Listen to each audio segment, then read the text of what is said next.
Hello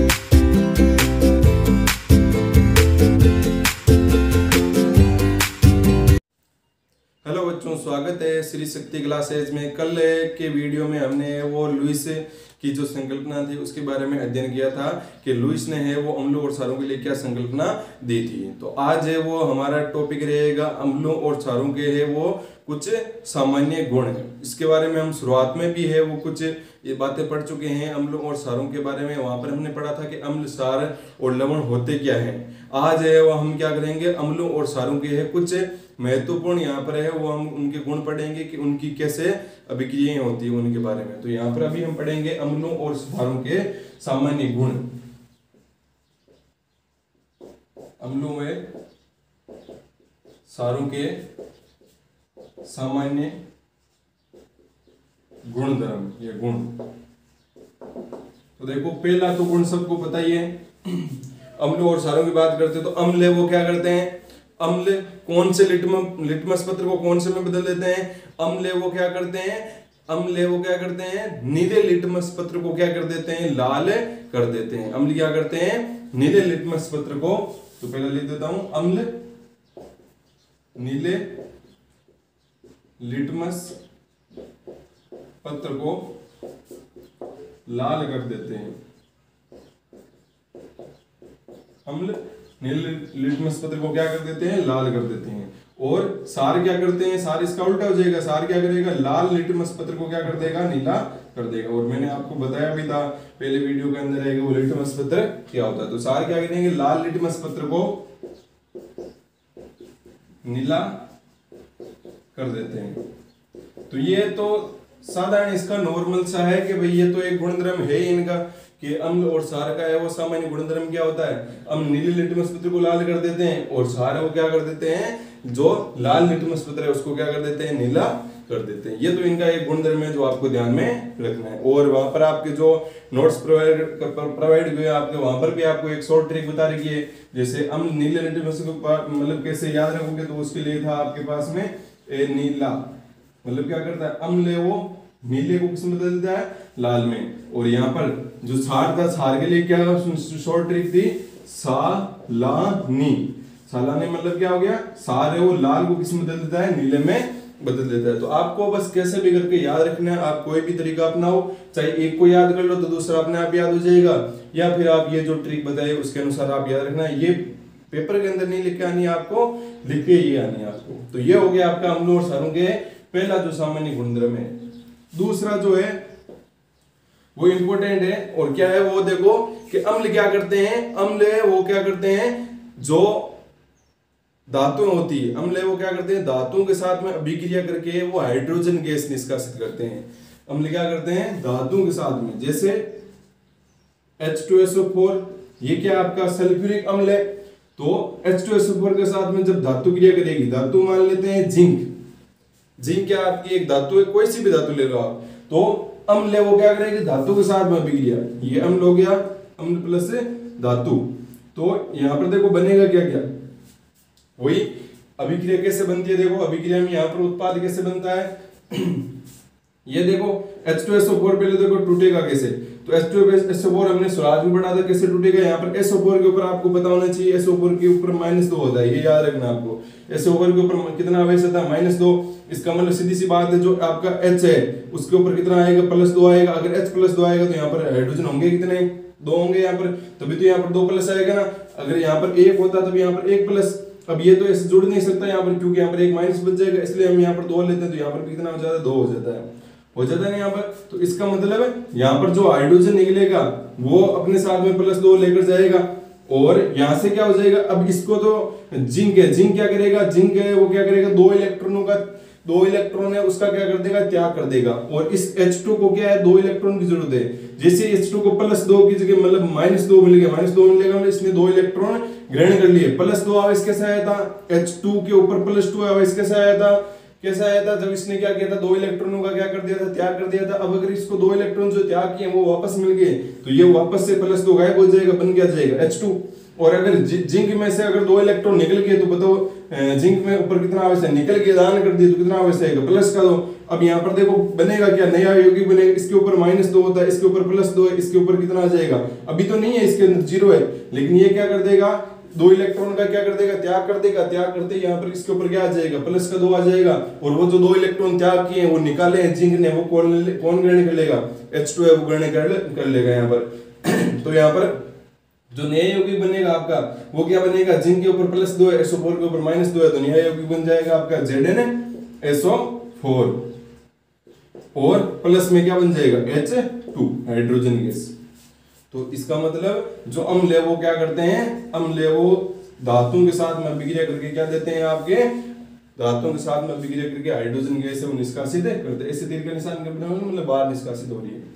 तो ये हो गई अम्ल प्लस धातु, और ये हो गया आपका जिंक सल्फेट, इसको क्या बोलते हैं, जिंक सल्फेट, जिंक सल्फेट हो गया। अब इसका एक छोटा सा डायग्राम भी है कि ये प्रक्रिया आपको करके देखनी है कि आपको क्या कर दिया है, वो जिंक के टुकड़े दे दिए, मतलब जब लैब होती है लैब के अंदर प्रैक्टिकल करने के दे दिया कि आपको जिंक के टुकड़े दे दिए और सल्फ्यूरिक अम्ल दे दिया, और बोला कि यहाँ पर आप सिद्ध करोगे उसके अंदर हाइड्रोजन गैस निकलती है या नहीं निकलती है। तो इसका आपको डायग्राम बनाना चाहिए, बहुत ही आसान है। तो यहाँ पर डायग्राम बनाने के लिए हम क्या लेंगे, सबसे पहले हमारे पास में एक स्टैंड होना चाहिए,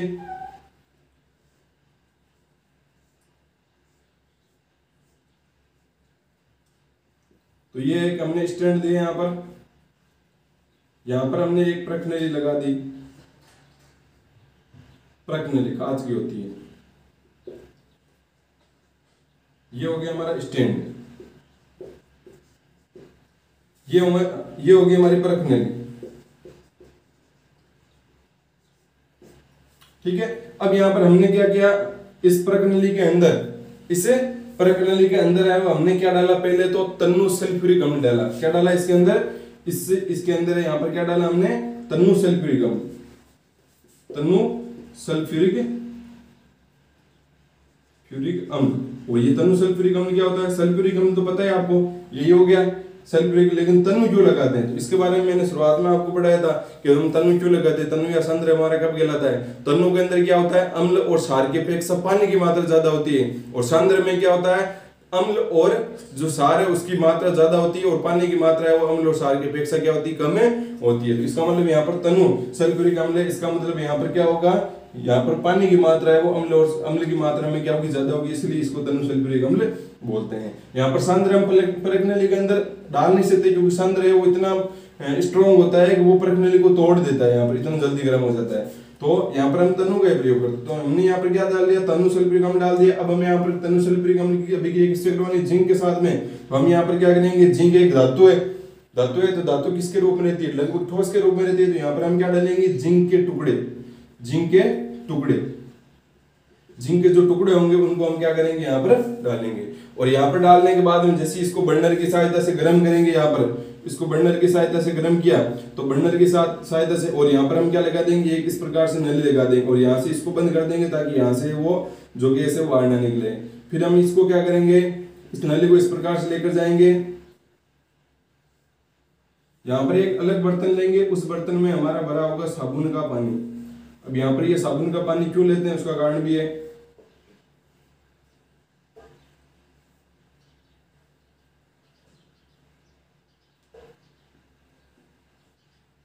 ये हो गया हमारा साबुन का, ये इसके अंदर क्या है, साबुन का पानी। अब यहाँ पर क्या होगा, देखो जैसे हमने क्या किया, इस प्रकनली के अंदर हमने क्या किया, तन्नु सल्फ्यूरिक अम्ल विलयन के रूप में डाला। फिर हमने इसके अंदर क्या किया, जिंक के टुकड़े डाले, जिंक के टुकड़े डाल के जैसे हमने इसको बर्नर की सहायता से प्रकनली को गर्म किया, तो प्रकनली को गर्म करते ही यहाँ पर हम क्या देखते हैं कि जिंक और जो तन्नु सल्फ्यूरिक अम्ल है ये आपस में क्रिया करते हैं, और यहाँ पर क्या बनने लग जाती है, H2 गैस है वो बनने लग जाती है। अब H2 गैस क्या करेगी, गैस होगी तो वो बाहर निकलने की कोशिश करेगी, तो गैस है वो यहाँ से चलती हुई इस प्रकार से चलती हुई यहाँ पर आएगी, और फिर यहाँ पर आएगी, और फिर कहाँ पर आएगी, साबुन के पानी। अगर मान लो हम साबुन का पानी यहाँ पर नहीं लेते हैं तो क्या होगा, क्योंकि हाइड्रोजन क्या है, गैस है, तो वो क्या कर जाएगी, जल्दी से वो क्या कर जाएगी, आपकी वायुमंडल में फैल जाएगी, तो हमारे को पता नहीं चलेगा कि उसके अंदर हाइड्रोजन गैस निकली है या नहीं निकली है। तो हम यहाँ पर क्या करेंगे, जैसे साबुन के पानी के अंदर क्या करेंगे, यहाँ पर इसको गैस को छोड़ेंगे तो गैस क्या करेगी, जो साबुन के बुलबुले हैं उनके अंदर भर जाएगी। अब जैसे यहाँ से बुलबुले निकलेंगे इस प्रकार से, तो हम यहाँ पर क्या लेकर आएंगे, एक मोमबत्ती लेकर आएंगे, और वो मोमबत्ती को हम जैसे ही क्या करेंगे, यहाँ पर मोमबत्ती है वो जलाकर लेकर आएंगे, तो मोमबत्ती के संपर्क में जैसे ही यहाँ पर ये आएंगे आपके बुलबुले, तो ये हाइड्रोजन गैस है वो क्या हो जाएगी, अपने आप वो जलने लग जाएगी। और इस प्रकार से हमें पता चल जाएगा कि यहाँ से जो भी गैस निकली है वो कौन सी गैस है, आपकी हाइड्रोजन गैस है।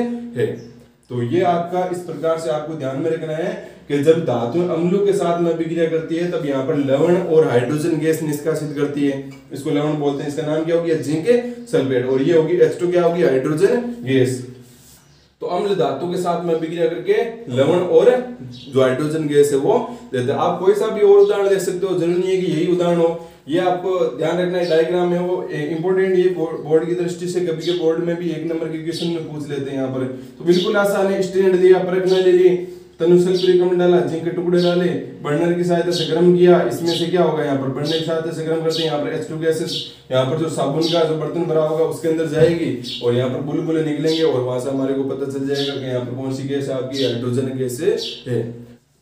अब देखो, जरूरी नहीं है कि ये एक ही ऐसा उदाहरण हो, धातु है वो अम्लों के साथ में अभिक्रिया करके हमेशा क्या देती है, हाइड्रोजन गैस देती है। एक उदाहरण और लेते हैं, जैसे एक हम अम्ल ले लेते हैं, जैसे हाइड्रोक्लोरिक अम्ल होता है HCl, इसकी अभिक्रिया करवाते हैं हम धातु के साथ में। अब कोई एक ऐसी धातु बताओ जिसके साथ में हम अभिक्रिया करवा सके, तो जैसे कॉपर ले लो, ठीक है, कौन सा हो गया, कॉपर। तो यहाँ पर क्या होगा, कॉपर ले लिया हमने, तो यहाँ से होगा क्या, कॉपर है वो कॉपर क्या करेगा, 2 इलेक्ट्रॉनों का त्याग करेगा, यहाँ से इसके पास में 2 इलेक्ट्रॉनों का त्याग करेगा, 2 प्लस आ जाएगा यहाँ पर। और ये पता है ना कि कॉपर 2 इलेक्ट्रॉनों का क्यों त्याग करेगा, ये मैंने आपको बताया था कि प्रत्येक जो परमाणु है वो क्या करना चाहता है, अपने बाह्यतम कोश में कितने इलेक्ट्रॉन रखना चाहता है, 8 इलेक्ट्रॉन रखना चाहता है। और इन्हीं 8 इलेक्ट्रॉन रखने के लिए या तो वो ग्रहण करेगा या फिर क्या करेगा, त्याग करेगा।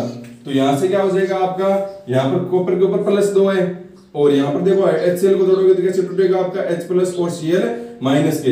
इसका मतलब यहाँ पर कॉपर के ऊपर +2 है, इसका मतलब वापस से +2 के साथ -2 जुड़ने वाला है, तो H तो जुड़ने से रहा, क्योंकि H के ऊपर खुद के ऊपर भी क्या है, प्लस है, इसका मतलब Cl ही जुड़ेगा, लेकिन यहाँ पर +2 है, यहाँ पर माइनस है, इसका मतलब Cl कितने करने पड़ेंगे, 2, तभी यहाँ पर कितने होंगे, -2। तो यहाँ पर नया यौगिक का क्या बन जाएगा, CuCl2, और प्लस का यहाँ पर आपका क्या बन जाएगा, H2 गैस बन जाएगी। अब इसको संतुलित कर लेते हैं। संतुलित करने का मतलब आपको करना है क्या है, यहाँ पर जितने हैं वो आपके परमाणु इस साइड में उतने उस साइड परमाणु है। जैसे हाइड्रोजन यहाँ पर 2 है तो उस साइड में भी कितने होने चाहिए, 2। जैसे यहाँ पर SO4 है तो सल्फर ऑक्सीजन यहाँ पर कितने है, सल्फर 1 है तो सल्फर 1 है, ऑक्सीजन 4 है तो ऑक्सीजन 4 है, जिंक 1 है तो जिंक 1 है।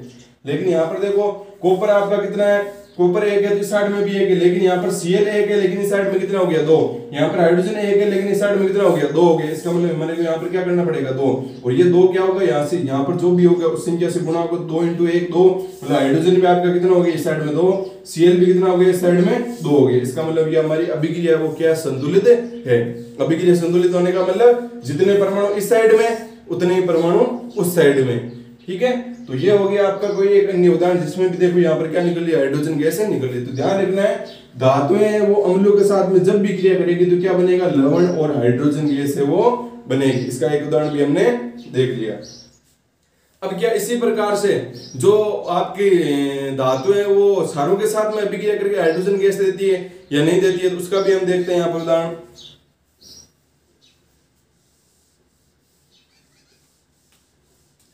पहला गुणधर्म, दूसरा गुणधर्म तो हमारा हो गया कि धातुएं वो क्या करती है, धातुएं अम्लों के साथ में अभिक्रिया करके क्या देती है, आपकी लवण और हाइड्रोजन गैस, हाइड्रोजन गैस।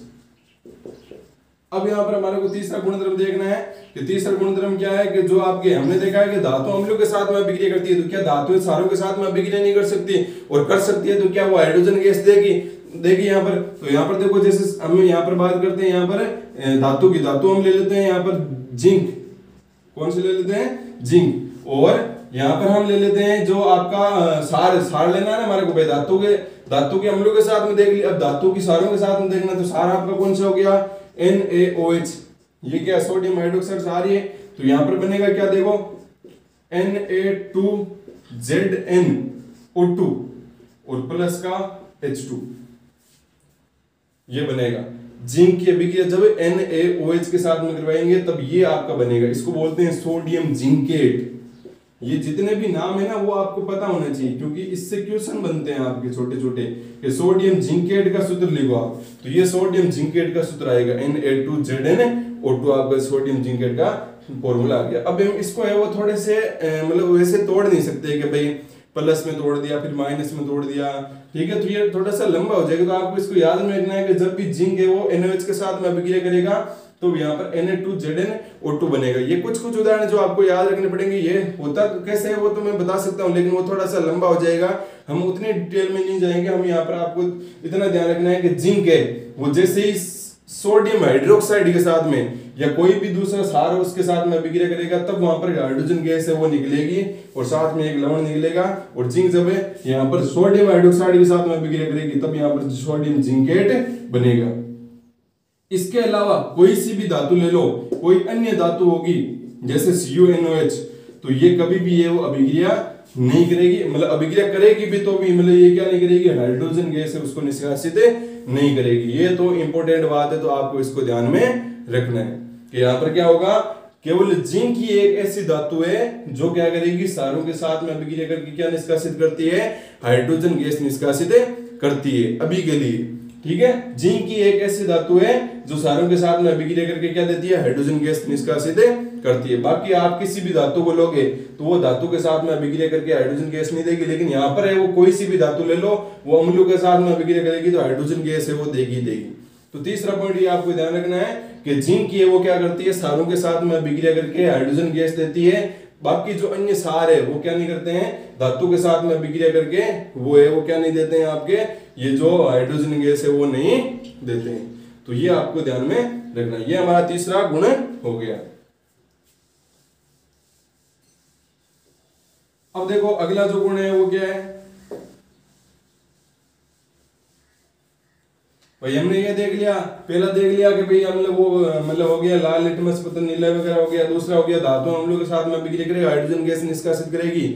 और इसी का पार्ट हमने देख लिया था कि जैसे ही धातु के साथ में कोई क्षार अभिक्रिया करेगा और वहां पर जो धातु है वो कौन सी होगी, जिंक होगी, और क्षार है वो सोडियम हाइड्रोक्साइड हो गया, तो वहां पर क्या बनेगा, सोडियम जिंकेट और हाइड्रोजन गैस निष्कासित होगी। बाकी जब अन्य के लिए बात करेंगे तो वहां पर हाइड्रोजन गैस का निष्कासन नहीं होगा। अब यहाँ पर अगला पॉइंट की बात करें, तीसरे पॉइंट की बात करें, तो तीसरा जो आपका गुणधर्म है वो गुणधर्म क्या होगी कि जो भी आपके अम्ल होते हैं, अम्ल वो धातु ऑक्साइड के साथ में अभिक्रिया करते हैं, धातु ऑक्साइड के साथ में अभिक्रिया करेंगे तो अभिक्रिया करने पर वो देंगे लवण और जल, लवण प्लस जल।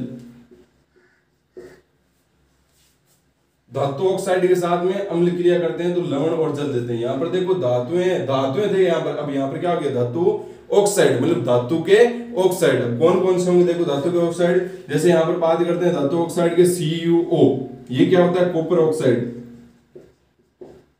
क्या होता है, कॉपर ऑक्साइड, ये हो गया कॉपर ऑक्साइड। अब कॉपर ऑक्साइड की अभिक्रिया जैसे ही हम अम्लों के साथ में करवाएंगे, जैसे हम ले लेते हैं हाइड्रोक्लोरिक अम्ल, तो इसके साथ में करवाएंगे तो यहाँ पर क्या बनेगा आपका, एक तो लवण बनेगा और एक क्या बनेगा, जल बनेगा। यहाँ पर तो देखो कैसे बनेगा, यहाँ पर वही वाला, यहाँ पर आपको ध्यान रखना है, यहाँ पर क्या होगा, H+ होगा, ये Cl- होगा, होगा कि नहीं होगा। ये कैसे टूटेगा, आपको बताया है, पता रखना है कि Cu के ऊपर +2 आएगा। अगर इसका पता नहीं है तो ऑक्सीजन का देख लो आप, ऑक्सीजन कितने नंबर पे आता है, ऑक्सीजन आता है आपका 8 नंबर पर, परमाणु क्रमांक 8 होता है और 10 पे नियोन गैस आती है। इसका मतलब 8 से 10 पे जाना है, उसको जाने के लिए उसको 2 इलेक्ट्रॉन ग्रहण करने पड़ेंगे और 2 इलेक्ट्रॉन ग्रहण करेगा ऑक्सीजन, इसका मतलब ग्रहण किए ऋणी हो गया तो मतलब -2 आएगा।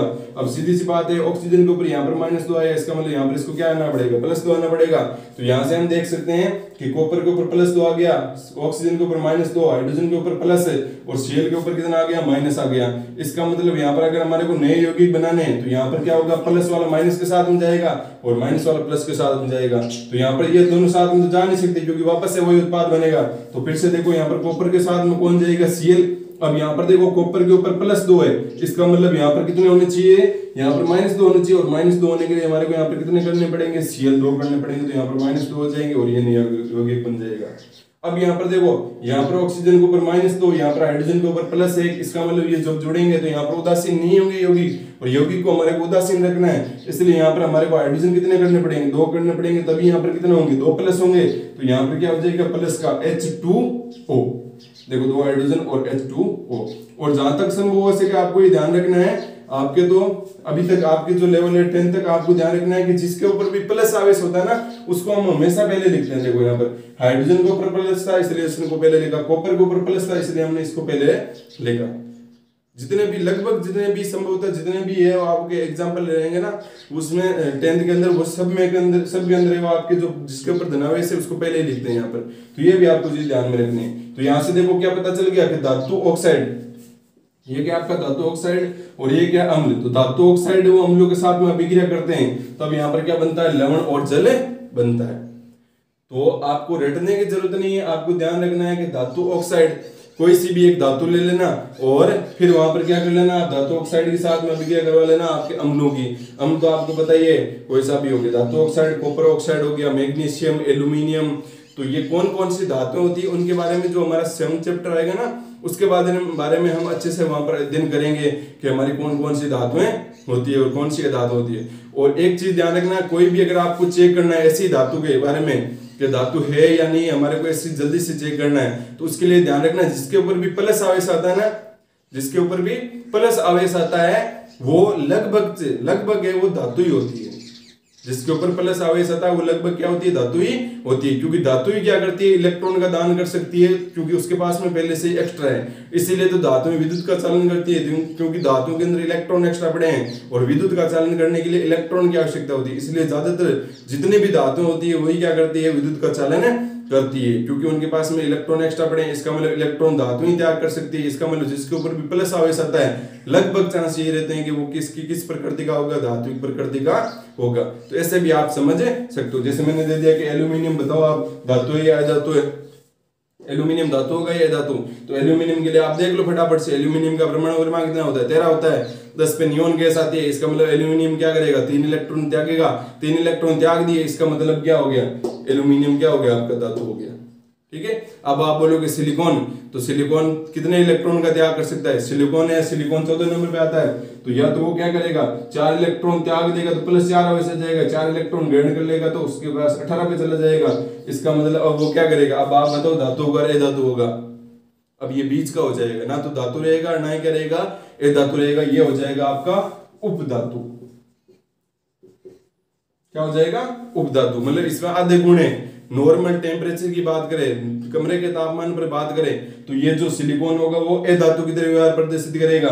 और जब इसमें कुछ विशेष परिस्थितियां डाल दी जाएगी तब जो सिलिकॉन है वो किसकी तरह व्यवहार करने लगेगा, धातु की तरह व्यवहार करने लग जाएगा। तो ये आपको ध्यान रखना है। लगभग चांस बनता है, कुछ अपवाद रह जाते हैं, उनमें क्या होता है जिनके ऊपर प्लस आवेश होता है वो कभी कभी धातु नहीं होती। तो आपको ध्यान रखना है लगभग जितने भी संभवतः जितने भी होते हैं जिनके ऊपर प्लस आवेश होता है वो क्या होता है, आपके धातु ही होती है।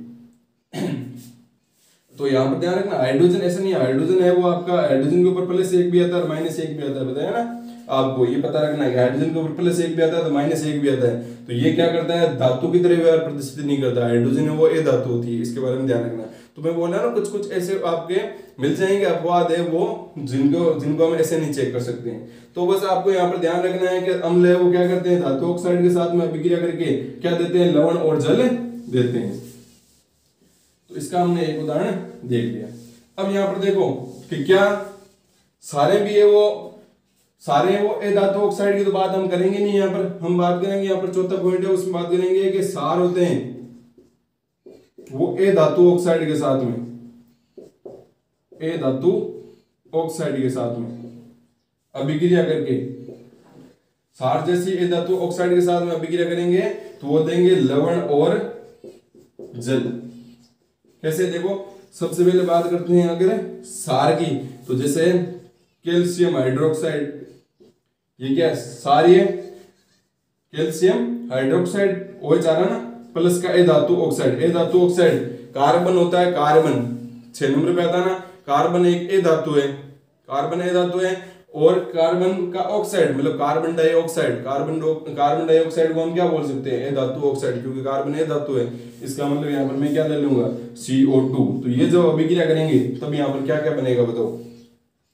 तब यहाँ पर देखो क्या क्या बनने वाला है, देखो इसको भी आसानी से हम समझ सकते हैं। यहाँ पर पहले ये चेक कर लो कि कैल्शियम हाइड्रोक्साइड बना कैसे था, कैल्शियम के ऊपर कितना आवेश आता है, +2 आता है। कैसे पता चला, परमाणु क्रमांक है कैल्शियम का 20, 18 पे ऑर्गन गैस है, तो 20 से 18 पे आने के लिए उसको 2 इलेक्ट्रॉन त्यागने पड़ेंगे। इसका मतलब कैल्शियम पर आ जाएगा +2 आवेश, आ गया +2 आवेश। इसका मतलब इसके ऊपर +2 आवेश है, इसका मतलब OH के ऊपर हमें पता है कि OH के ऊपर 1 के ऊपर माइनस होता है, तभी तो यहाँ पर 2 करके यहाँ पर 2 किया है ना, तभी तो कैल्शियम के साथ में जुड़ा है। इसका मतलब हम इसको भी ऐसा भी लिख सकते हैं कि यहाँ पर कैल्शियम जो OH माइनस है वो आपके 2 है, ठीक है।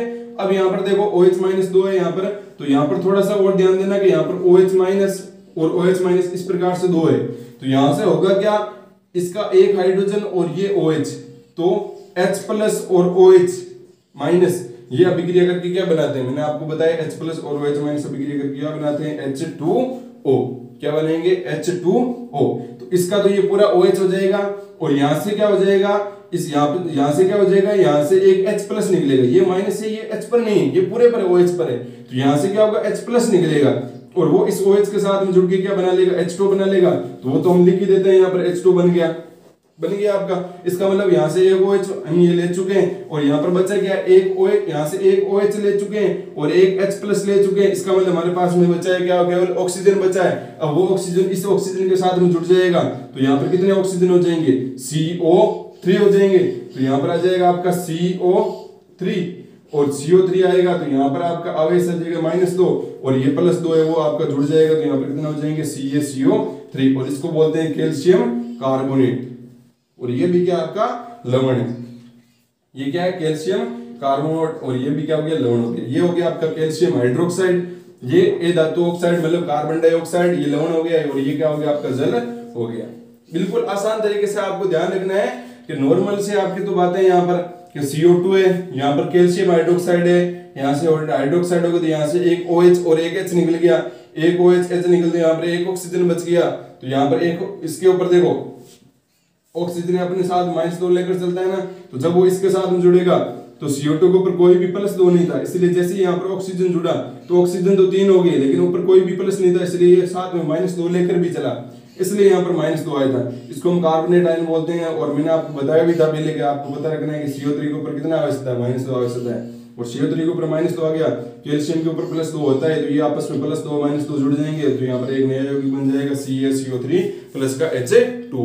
तो ये आपको ध्यान रखना है कि जो सार है वो ए धातु ऑक्साइड के साथ में अभिक्रिया करके लवण और जल देते हैं। यहाँ पर देखो धातु ऑक्साइड की बात नहीं कर रहे, धातु ऑक्साइड है वो अम्लों के साथ में अभिक्रिया करेंगे। यहाँ पर आप ऐसे बोलोगे कि सार है वो धातु ऑक्साइड के साथ में अभिक्रिया करते भी है, लेकिन आपको अभी नहीं ध्यान देना, आपके किताब के अंदर केवल इतना ही बताया गया है कि अम्ल वो धातु ऑक्साइड के साथ में अभिक्रिया करके लवण जल देंगे, और क्षार वो ए धातु ऑक्साइड के साथ में अभिक्रिया करके लवण और जल देंगे। और इसका एक उदाहरण भी हमने देख लिया था, ठीक है। तो ये आपको समझ में आना। यहाँ पर देखो आपको कुछ और बातें ध्यान रखनी है कि अम्ल धातु ऑक्साइड के साथ में अभिक्रिया करेगा तो लवण बनेगा। अब इस लवण की प्रकृति क्या होगी, उदासीन होगी, अम्लीय होगी, क्षारीय होगी, ये हम देखते हैं ना।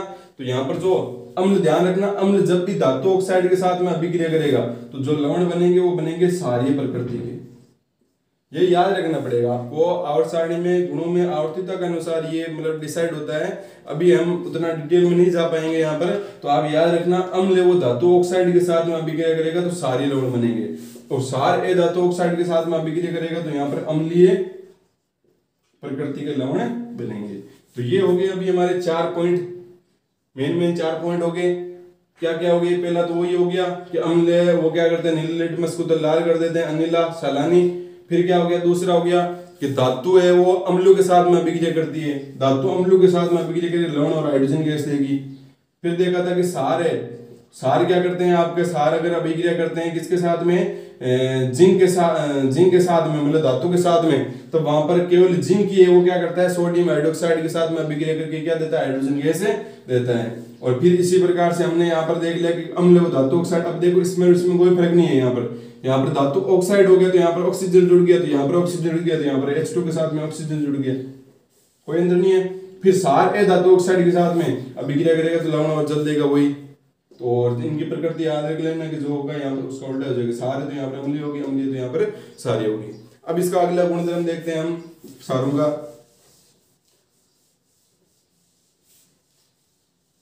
तो इसका जो अगला गुणधर्म है वो 5वां गुणधर्म है, वो है कि सारे वो क्या होते हैं आपके, सारों को है वो विद्युत अपघट्य के रूप में भी काम में लिया जाता है। सारों को किसके रूप में काम में लिया जाता है? विद्युत अपघट्य, विद्युत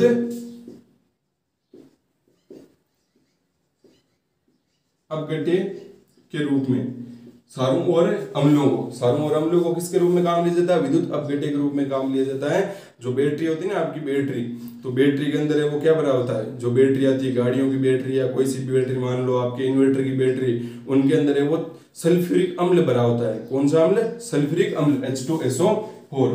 तो H2SO4 है वो क्या करता है? विद्युत अपघट्य का कार्य करता है, वहां पर इलेक्ट्रॉनों का आदान प्रदान करवाता है। इसी वजह से बैटरी आपकी चार्ज होती है, फिर वहां पर डिस्चार्ज होती है, तो वो इलेक्ट्रॉनों का आदान प्रदान करता है, इसीलिए इसको बोलते हैं विद्युत अपघट्य। ये क्या है? H2SO4 क्या है? विद्युत अपघट्य। NOH भी क्या है आपका? विद्युत अपघट्य। तो ये आपको ध्यान रखना है, सारों और अम्लों को हम किसके रूप में प्रयोग करते हैं?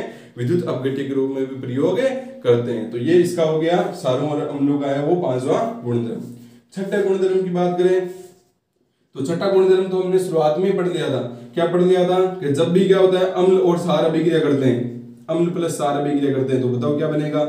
अम्ल और क्षार अभिक्रिया करेंगे तो बनेंगे आपके लवण और प्लस का, लवण और प्लस क्या बनेगा? देखो पता नहीं है, देखो मैं आपको एक उदाहरण देता हूं। जैसे अम्ल ले लो, कौन सा हो गया? HCl। क्षार ले लो, कौन सा हो गया? NaOH। यही है हमारे HCl NOH। फिर से वही बात, यहाँ पर प्लस आएगा, माइनस आएगा, यहाँ पर प्लस आएगा, माइनस आएगा। इतना फटाफट कैसे बोल रहा हूँ पता है मेरे को? याद किया है? याद किया है? कैसे किया है? Cl है, Cl कितने पे आता है? 17 पे आता है, 18 पे जाएगा तो एक इलेक्ट्रॉन क्या करेगा? ग्रहण करेगा, माइनस आ जाएगा।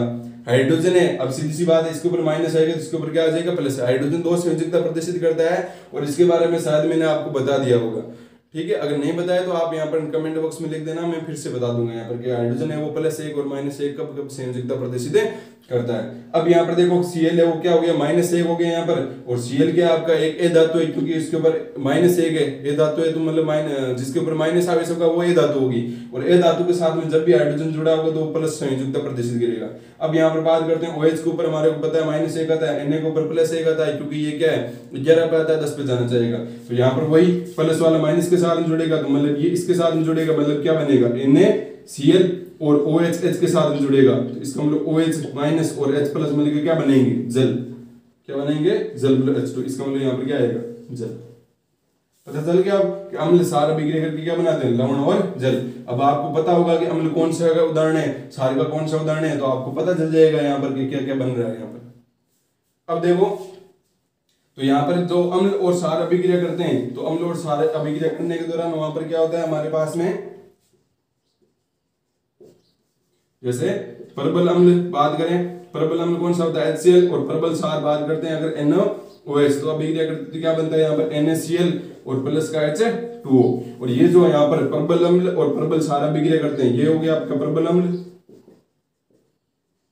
ये हो गया प्रबल क्षार, और ये जब अभिक्रिया करेंगे तो यहाँ पर क्या बनेगा आपका? उदासीन लवण। क्या बनेगा? उदासीन लवण, और प्लस क्या हो गया? जल। तो इसलिए इसको क्या बोलते हैं? उदासीनीकरण अभिक्रिया भी कहते हैं। उदासीनीकरण अभिक्रिया भी कहते हैं। उदासीनीकरण अभिक्रिया किससे कहते हैं? जब प्रबल अम्ल और प्रबल क्षार अभिक्रिया करते हैं तो वहां पर है वो उदासीन लवण प्राप्त होता है, इसी को हम क्या कहते हैं? उदासीनीकरण की अभिक्रिया कहते हैं यहाँ पर। तो ये इसका एक उदाहरण हो गया। और वो भी पता होगा आपको, जब प्रबल अम्ल दुर्बल क्षार अभिक्रिया करेंगे तो जो प्रबल होगा उसके गुण ज्यादा आएंगे। प्रबल अम्ल दुर्बल क्षार तो लवण बनेगा, किससे बनेगा? जो प्रबल होगा उसी का, तो मतलब यहाँ पर अम्लीय प्रकृति का लवण बनेगा। यहाँ पर अगर दुर्बल अम्ल और प्रबल क्षार हो, दुर्बल अम्ल और प्रबल क्षार हो यहाँ पर, तो प्रबल क्षार है, इसलिए यहाँ पर जो लवण बनेगा वो कैसा बनेगा? आपका लवण बनने वाला है वो आपका बनने वाला है क्षारीय प्रकृति का। दुर्बल अम्ल दुर्बल क्षार भी होता है, वो आपके 12th क्लास के अंदर आएगा, यहाँ पर अभी आपके नहीं है, ठीक है? तो ये हो गया आज आपके 6 वो आपके अम्लों और क्षारों के सामान्य गुणधर्म। तो ये इंपोर्टेंट भी है, यहाँ से क्वेश्चंस भी आते हैं आपके, छोटे बड़े जितने भी क्वेश्चन आ सकते हैं यहाँ पर। तो अम्ल का ध्यान रखना है। पहला गुणधर्म तो हो गया आपका कि अनिला और सालानी। अम्ल है वो नीले को लाल करता है, सालानी मतलब क्षार है वो लाल को नीला करता है। लिटमस पत्र को। फिर दूसरा हमारा गुणधर्म है कि धातु है वो अम्लों के साथ में अभिक्रिया करके, धातु अम्लों के साथ में अभिक्रिया करके क्या देगी आपकी, लवण देगी और साथ में हाइड्रोजन गैस देगी। जिंक है वो सोडियम हाइड्रोक्साइड मतलब सार के साथ में, जिंक धातु है वो सार के साथ में अभिक्रिया करके हाइड्रोजन गैस देती है। बाकी जो सारों के साथ में अभिक्रिया कर धातु है वो हाइड्रोजन गैस नहीं देती है। तो ये आपका हो गया था दूसरा पॉइंट। तीसरा हमारा जो पॉइंट था वो था कि धातु ऑक्साइडों के साथ में जब अभिक्रिया करते हैं, कौन अभिक्रिया करते हैं, जो अम्ल होते हैं, तो वहां पर क्या बनता है आपका लवण और वहां पर क्या बन जाएगा, जल बन जाएगा। ठीक है, इस प्रकार से हमने वो 6 उदाहरण देख लिए, तो इनको आपको अच्छे से याद करना है। और अगला जो हमारा रहेगा कि भाई दैनिक जीवन में है वो हमारे जो अम्ल और सार किस प्रकार से उपयोग आते हैं। ये तो रासायनिक तरीके से हमारे उपयोग में आते हैं, दैनिक जीवन में है वो किस प्रकार से उपयोग आते हैं। एक बात और मैं इंपॉर्टेंट आपको बताना भूल गया था कि जैसे हमने देखा है कि धातु को जब अम्लों के साथ में अभिक्रिया करवाते हैं, धातु अम्ल, तो वहां पर क्या बनता है आपका, जैसे जिंक है या कॉपर ले लो, कॉपर की अभिक्रिया अगर हमने करवा ली H2SO4 से, तो यहां पर क्या बनेगा, यहां पर बनेगा CuSO4 और प्लस का H2। तो कॉपर क्या है, तांबा, और ये क्या अम्ल है। इसीलिए हम क्या करते हैं, जो भी खट्टे पदार्थ होते हैं, सीधी सी बात है, खट्टा होगा वो क्या होगा, अम्लीय होगा, तो उनके अंदर है वो हमें खट्टे पदार्थों को वो तांबे के बर्तनों के अंदर नहीं रखे होंगे। आपके घर के अंदर भी होगा, जो आप शरबत मतलब शिकंजी बनाते हो, शिकंजी में क्या होता है, नींबू होता है, और उस नींबू है वो क्या होता है, खट्टा होता है। इसका मतलब नींबू के अंदर है वो अम्ल पाया जाता है। कौन सा अम्ल, सिट्रिक अम्ल होता है।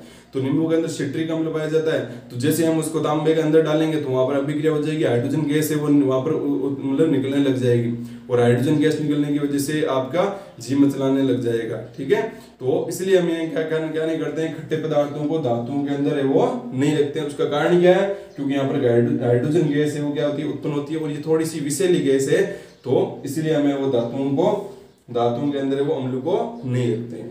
तो आज हम इतना ही पढ़ेंगे, बाकी का जो हमारा है वो हमें कल है वो पढ़ेंगे।